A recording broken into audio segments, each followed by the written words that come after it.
ప్రజాస్వామ్యబద్ధమైన సంస్థల్ని పరిరక్షించడం ఇండియా కూటమి ఈరోజు ఇంకొక పక్కన. అందుకే రాజ్యాంగ వ్యతిరేకులైన, రాజ్యాంగాన్ని రద్దు చేయాలని కుట్రలు చేస్తున్న వాళ్ళను ఈ ఉపరాష్ట్రపతి ఎన్నికల్లో ఓడించడానికి ఇండియా కూటమి రాజకీయ పార్టీలకు అతీతంగా, రాజకీయాలతో సంబంధం లేని ఒక వ్యవసాయ రైతు కుటుంబంలో జన్మించిన తెలంగాణ బిడ్డ, ఉస్మానియా యూనివర్సిటీ పట్టభద్రుడు, తెలంగాణ హైకోర్టు జడ్జిగా, ఇతర రాష్ట్రాలలో చీఫ్ జస్టిస్గా, సుప్రీంకోర్టు జస్టిస్గా సుదీర్ఘకాలం సేవలను అందించి రాజ్యాంగాన్ని పరిరక్షించడమే కాదు, రాజ్యాంగ నిపుణుడిగా పేరుగాంచిన జస్టిస్ సుదర్శన్ రెడ్డిని ఈరోజు అభ్యర్థిగా ప్రకటించడం మనందరికీ గర్వకారణము. ఈరోజు వారిని గెలిపించవలసిన బాధ్యత ప్రతి తెలుగువాడి మీద ఉన్నది. దేశ రాజకీయాలను ప్రభావితం చేయగలిగిన, దేశ ఆర్థిక వ్యవస్థను ప్రపంచంతో పోటీ పడే విధంగా తీర్చిదిద్దిన పివి నరసింహారావు గారి తర్వాత మళ్ళీ తెలంగాణ ప్రాంతానికి జస్టిస్ సుదర్శన్ రెడ్డిని ఇండియా కూటమి ఉపరాష్ట్రపతి అభ్యర్థిగా ప్రకటించడం మనందరికీ గర్వకారణము.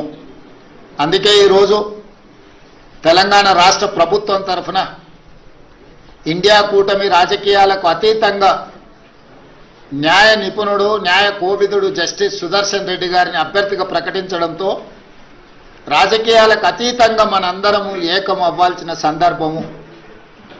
అందుకే ఈరోజు Telugu Desam party, YSR party, BRS party, MIM party, అదేవిధంగా ఉభయ రాష్ట్రాలలో ఉన్న బీజేపీ రాజ్యసభ, లోక్సభ మెంబర్స్ కూడా విజ్ఞప్తి చేస్తున్నా, తెలుగువాడికి దక్కిన గౌరవం జస్టిస్ సుదర్శన్ రెడ్డి ఉపరాష్ట్రపతి అభ్యర్థిగా ప్రకటించడం.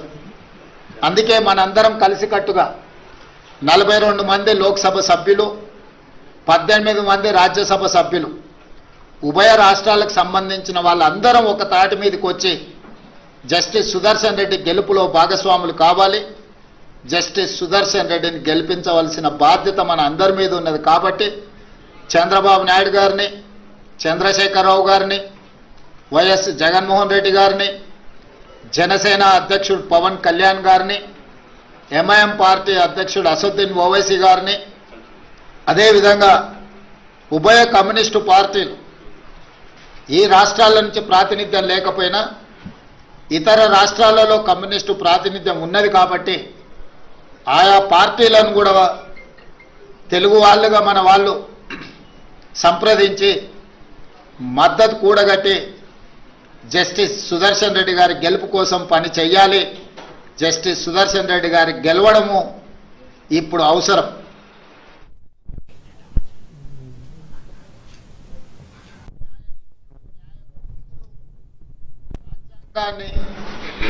ప్రజలకు ఆ స్ఫూర్తిని అందించడానికి ఉపరాష్ట్రపతిగా ఉంటే ఇది దేశ ప్రజలకు ప్రయోజనం చేకూరుతుంది, ప్రజాస్వామ్యం కాపాడబడుతుంది.